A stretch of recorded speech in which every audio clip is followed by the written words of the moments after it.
بسم اللہ الرحمن الرحیم۔ حضرت محمد صلی اللہ علیہ وآلہ وسلم نے فرمایا، نماز عصر کے بعد یہ تسبیح ضرور پڑھا کرو، 70,000 فرشتے ان کے لیے دعائے مغفرت کرتے ہیں۔ سبحان اللہ۔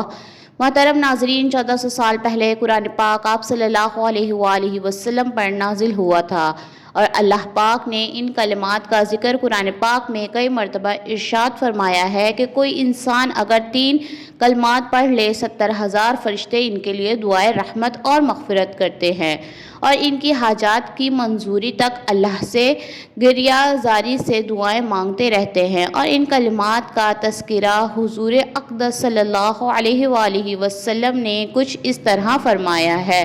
آپ صلی اللہ علیہ وآلہ وسلم کی خدمت اقدس میں ایک صحابی نے عرض کی، یا رسول اللہ صلی اللہ علیہ وآلہ وسلم، کوئی ایسی نصیحت تجویز فرما دیجئے کہ دشمن کے شر سے بچاؤں، شیطان کے شر سے بچوں، اور جہنم کے شر سے بچوں، پل صراط کے شر سے بچوں، قبر کے عذاب سے بچوں، حتیٰ کہ محشر کے روز تمام تر عذاب سے بچوں، اور رزق کی تندرستی سے بچوں، اور تمام مشکلات دینی اور دنیاوی سے بچنا مقصود ہو، کوئی ایسی تجویز فرما دیجئے۔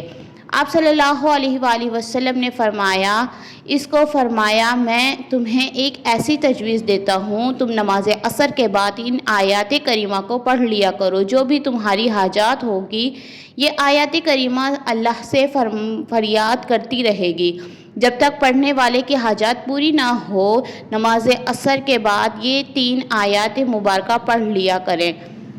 رسول اللہ صلی اللہ علیہ وآلہ وسلم نے ارشاد فرمایا، 70,000 فرشتے شام تک دعائے رحمت اور مغفرت کرتے ہیں۔ جو شخص نماز عصر کے بعد یہ 3 آیات پڑھ لے گا۔ محترم ناظرین، فرشتے اللہ کے خاص بندوں کے لیے دعائیں کرتے ہیں اور رحمت نازل کرتے ہیں۔ یہ بات قرآن و حدیث میں واضح طور پر بیان کی گئی ہے۔ اللہ تعالیٰ نے قرآن مجید میں فرمایا، وہ فرشتے ان لوگوں کے لیے استغفار کرتے ہیں جو ایمان لائے ہیں کہ اے میرے رب، تو اپنی رحمت اور علم سے سب کو گھیر لے، جنہوں نے توبہ کر لی اور تیرے راستے کی پیروی کی، اور انہیں دوزخ کے عذاب سے بچا لے۔ سورہ المؤمنین۔ رسول اللہ صلی اللہ علیہ وآلہ وسلم نے فرمایا، بے شک فرشتے اپنے پروں کو طالب علم کے لیے اس لیے بچھا دیتے ہیں کہ وہ اس سے راضی ہو جاتے ہیں۔ صحیح بخاری۔ حدیث نمبر۔ نبی کریم صلی اللہ علیہ وآلہ وسلم کا ارشاد ہے، فرشتے دن اور رات میں ایک دوسرے کے پیچھے آتے ہیں، اور صبح اور عصر اشراق کے بعد کی نمازوں میں جمع ہوتے ہیں۔ پھر جو رات کے فرشتے تمہارے پاس ٹھہرے ہوتے ہیں وہ اوپر چلے جاتے ہیں، تو اللہ تعالیٰ ان سے پوچھتا ہے، حالانکہ وہ سب کچھ جانتا ہے، تم نے میرے بندے کو کس حال میں چھوڑا؟ وہ کہتے ہیں، ہم نے انہیں نماز پڑھتے ہوئے چھوڑا، اور ہم ان کے پاس نماز پڑھتے ہوئے ہی آئے تھے۔ صحیح بخاری۔ حدیث نمبر 555۔ فرشتے ان لوگوں پر درود بھیجتے ہیں جو اللہ کا ذکر کرتے ہیں، جیسا کہ حدیث میں آیا ہے، جو شخص اللہ کے لیے مسجد میں بیٹھتا ہے، فرشتے اس پر رحمتیں بھیجتے ہیں جب تک وہ اس جگہ پر بیٹھا رہتا ہے۔ صحیح مسلم۔ حدیث نمبر 670۔ فرشتے مومن، طالبات علم، ذکرانین اور نیک اعمال کرنے والوں کے لیے دعائیں کرتے ہیں اور اللہ تعالیٰ کی رحمت کی بارش کرتے ہیں۔ لہٰذا ہمیں چاہیے کہ ہم اللہ تعالیٰ کی اطاعت، ذکر و عبادت اور علم کی تلاش میں لگے رہیں، تاکہ ہم فرشتوں کی دعاؤں اور رحمت کے مستحق بن سکیں۔ اللہ تعالیٰ ہم سب کو فرشتوں کی دعاؤں اور رحمتوں سے نوازے، آمین۔ محترم ناظرین، اللہ تعالیٰ نے فرشتوں کو اپنے خاص بندوں کے لیے دعا، رحمت، مغفرت اور حمایت کا ذریعہ بنایا ہے۔ قرآن و حدیث میں اس کے مزید دلائل ملتے ہیں۔ رسول اللہ صلی اللہ علیہ وآلہ وسلم نے فرمایا، جو شخص اپنی بیوی کو دیکھتا ہے اور وہ اسے خوش کرتی ہے، یا وہ اسے خوش کرتا ہے اور اس کے ہاتھ پکڑ کر نماز پڑھتا ہے، تو فرشتے اس پر رحمت بھیجتے ہیں۔ نبی کریم صلی اللہ علیہ وآلہ وسلم نے ارشاد فرمایا، جب کوئی شخص اپنے بیمار مسلمان بھائی کی عیادت کرتا ہے تو فرشتے اس کے لیے رحمت کی دعا کرتے ہیں جب تک وہ وہاں موجود رہتا ہے۔ سفر میں اللہ کا ذکر کرنے والوں کے لیے فرشتے کی حمایت فرمایا گیا ہے۔ جب تم سفر کرو تو درختوں اور پہاڑوں میں اللہ کی تسبیح بیان کرو، کیونکہ فرشتے تمہارے ساتھ ہوتے ہیں اور تمہارے لیے دعائیں کرتے ہیں۔ رسول اللہ صلی اللہ علیہ وآلہ وسلم نے فرمایا، جمعے کے دن ایک وقت ایسا ہوتا ہے کہ اگر کوئی مسلمان اس وقت اللہ سے دعا مانگے تو اللہ اسے عطا کرتا ہے، اور فرشتے اس دن درود پڑھنے والوں کے لیے دعائیں کرتے ہیں۔ صحیح بخاری حدیث۔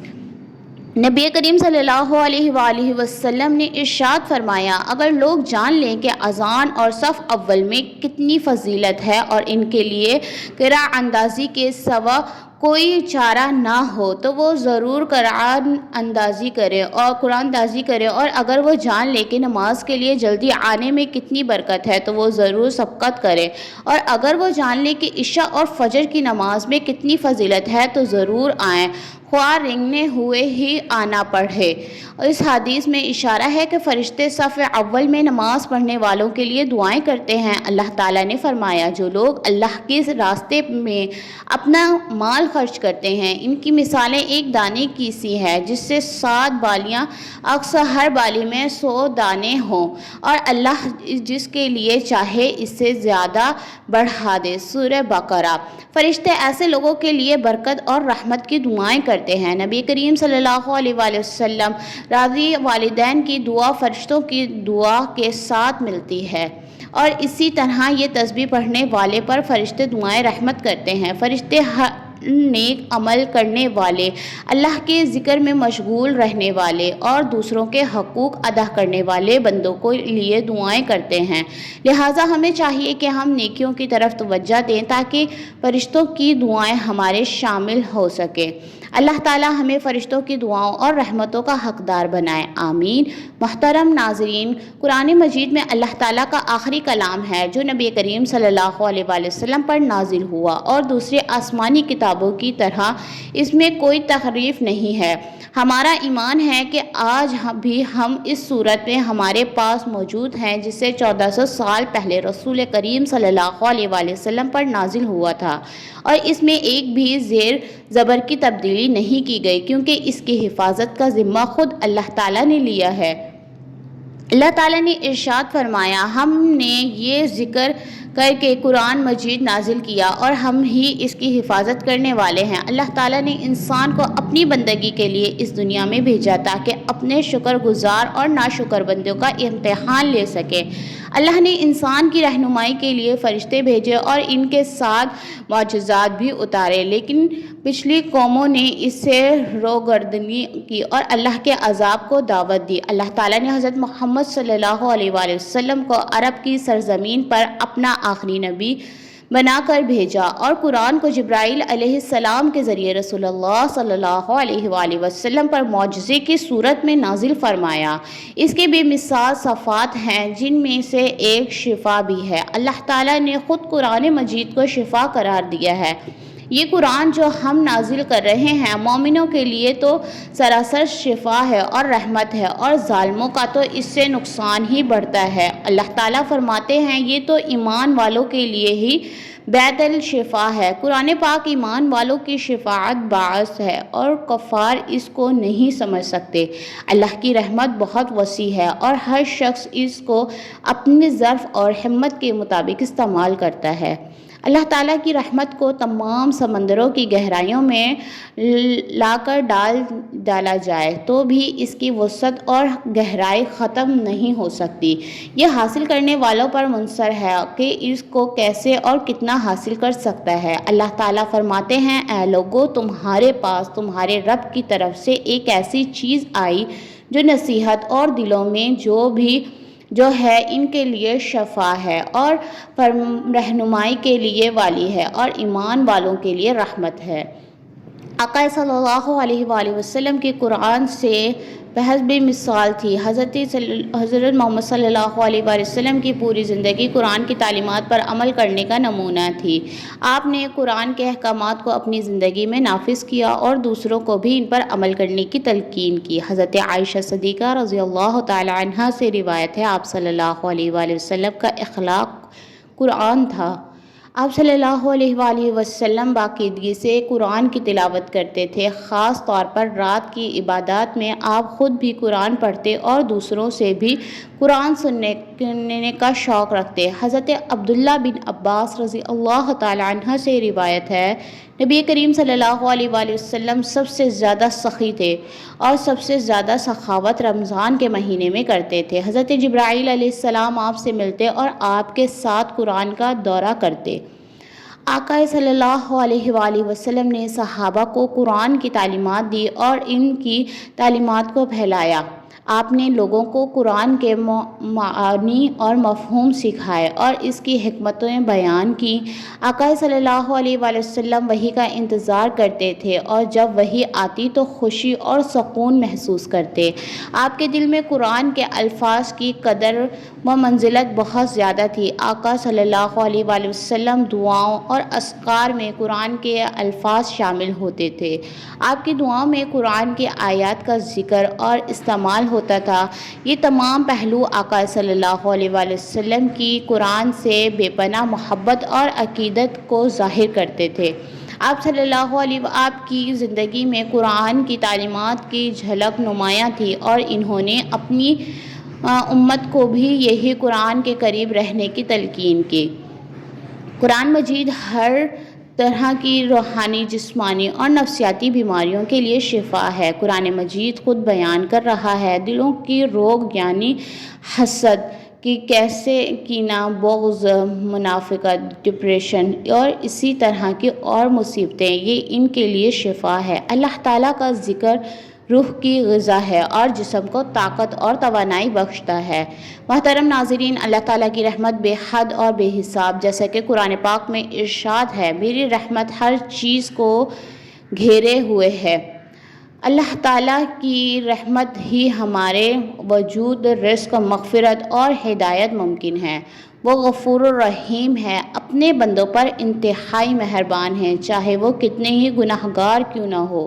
نبی کریم صلی اللہ علیہ وآلہ وسلم نے فرمایا، اللہ تعالیٰ نے رحمت کو پیدا فرمایا تو اس کی 100 رحمتیں بنائیں، ان میں سے 99 اپنے پاس رکھ لیں اور ایک رحمت تمام مخلوق پر نازل فرمائیں۔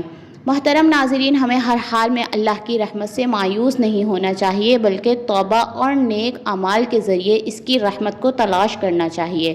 اللہ تعالیٰ فرماتا ہے، کہہ دو اے میرے بندو جنہوں نے اپنی جانوں پر زیادتی کر لی، اللہ کی رحمت سے نا امید نہ ہو، یقیناً اللہ تمام گناہوں کو بخش دیتا ہے، بے شک وہ غفور الرحیم ہے۔ اللہ تعالیٰ کی رحمت پر ہم ہمیشہ سایہ فکن رہے اور ہم اس کے فضل و کرم کے مستحق بن جائیں، آمین۔ محترم ناظرین، اللہ تعالیٰ کی رحمت ایک لازوال خزانہ ہے جو ہر لمحہ ہر حال میں اپنے بندوں پر سایہ فکن ہے، چاہے انسان کتنا ہی گناہ میں ڈوبا ہو، اللہ کی رحمت اس سے کہیں بڑھ کر ہے۔ قرآن مجید میں اللہ تعالیٰ فرماتے ہیں، اگر اللہ لوگوں کو ان کے اعمال کی سزا فوراً دے تو زمین پر کوئی جاندار نہ چھوڑے، مگر وہ اپنی رحمت سے گناہوں کو معاف فرما دیتا ہے اور مہلت دیتا ہے۔ نبی کریم صلی اللہ علیہ وآلہ وسلم نے فرمایا، اللہ کی 100 رحمتیں ہیں، جن میں سے ایک رحمت جن انسان، جانوروں اور کیڑے مکوڑوں کے درمیان نازل کی گئی، اس کی وجہ سے وہ ایک دوسرے پر شفقت کرتے ہیں اور اسی کی وجہ سے وحشی جانور اپنے بچوں سے پیار کرتے ہیں۔ باقی 99 رحمتیں اللہ نے قیامت کے دن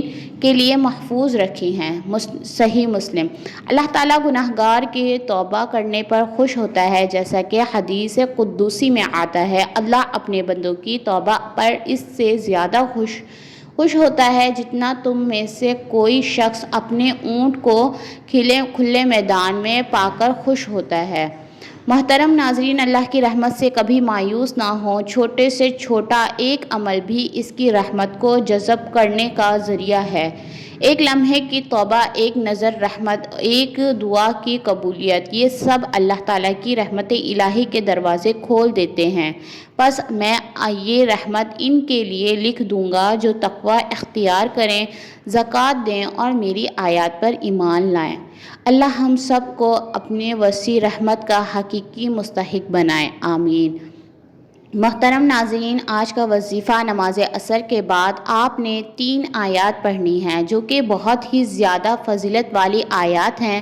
سب سے پہلے آپ نے نماز عصر ادا کرنے کے بعد حضور صلی اللہ علیہ وآلہ وسلم کی ذات اقدس پر درود پاک پر نذرانہ پیش کرنا ہے۔ درود پاک آپ کوئی سا بھی پڑھ سکتے ہیں، ایک بار ثواب کی نیت سے میرے ساتھ بھی پڑھ لیں۔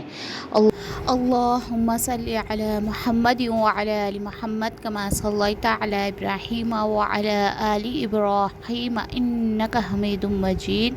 اللہم بارک علی محمد وعلی آل محمد کما بارکت علی ابراہیم وعلی آل ابراہیم انک حمید مجید۔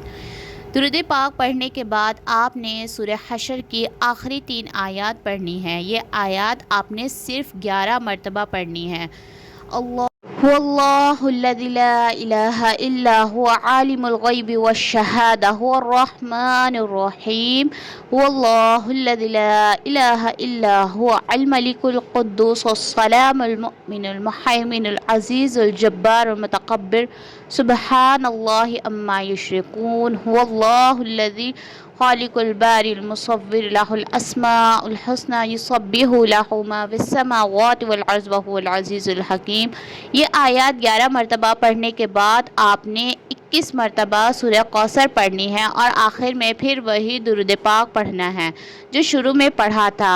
ترمذی میں حضرت معقل بن یسار رضی اللہ تعالی عنہ سے روایت ہے، رسول اللہ صلی اللہ علیہ وآلہ وسلم نے فرمایا کہ جو عصر کے وقت 3 مرتبہ اعوذ باللہ من الشیطان الرجیم پڑھ لے گا اور اس کے بعد 3 مرتبہ سورہ حشر کی آخری 3 آیات واللہ الذی لا الہ الا هو عالم الغیب والشہادہ هو الرحمن الرحیم واللہ الذی لا الہ الا هو الملک القدوس السلام المؤمن المہیمن العزیز الجبار المتکبر سبحان اللہ عما یشرکون واللہ الخالق الباری المصور له الاسماء الحسنى یسبح له ما فی السماوات والارض وهو العزیز الحکیم۔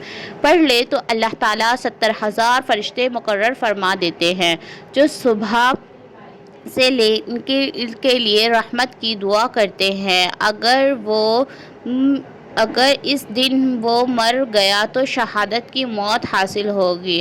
مقرر معارف القرآن میں، اے اللہ رب العزت، اے ساری کائنات کے شہنشاہ، ساری مخلوق کے پالنے والے، اے اللہ والے، اے زندگی موت کا فیصلہ کرنے والے، اے آسمانوں اور زمینوں کے، پہاڑوں اور سمندروں کے